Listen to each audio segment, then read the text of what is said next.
of the greatest importance to put you, and 1 minute more cannot make any difference to him. Listen. Those cries are the cries of delirium. He cannot miss you. He's not even conscious.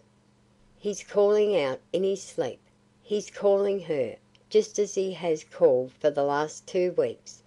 But he will wake conscious, or he will not wake at all." The anguish trembling in that latter phrase would have attracted Sweetwater's earnest, if not pitiful, attention at any other time, but now he had ears only for the cry which at that moment came ringing shrilly from within. "Edith! Edith!" The living shouting for the dead, a heart still warm sending forth its longing to the pierced and pulseless one, hidden in a far-off tomb. To Sweetwater, who had seen Miss Challoner buried, this summons of distracted love came with weird force. Then the present regained its sway. He heard her name again, and this time it sounded less like a call and more like the welcoming cry of meeting spirits. Was death to end this separation? Had he found the true O.B., only to behold another and final seal fall upon this closely folded mystery? In his fear of this possibility, he caught at Doris's hand as she was about to bound way, and eagerly asked: "When was Mr. Brotherson taken ill? Tell me, I entreat you, the exact day and, if you can, the exact hour. More depends upon this than you can readily realize." She wrenched her hand from his, panting with impatience and a vague alarm, but she answered him distinctly: "On the 25th of last month, just an hour after he was made manager, he fell in a faint at the works." The day, the very day of Miss Challoner's death! Had he heard? Did you tell him then or afterwards what happened in New York on that very date? No, no, we have not told him. It would have killed him, and may yet. "Edith! Edith!"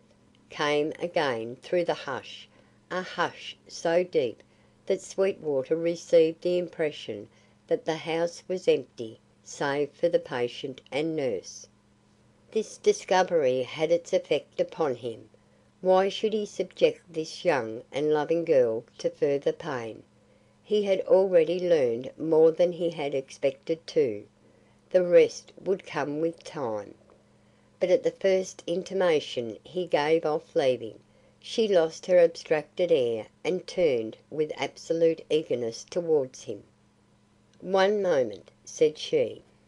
"You are a stranger and I do not know your name or your purpose here.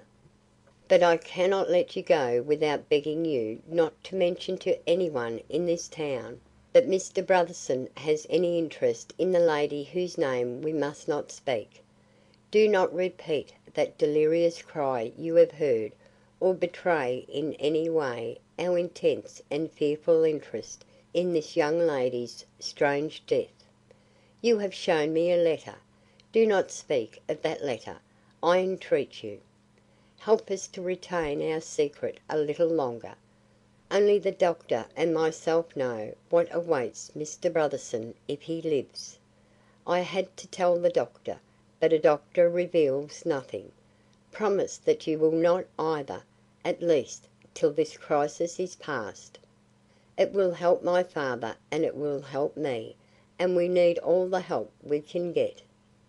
Sweetwater allowed himself 1 minute of thought. Then he earnestly replied: "I will keep your secret for today, and longer, if possible." "Thank you," she cried. "Thank you.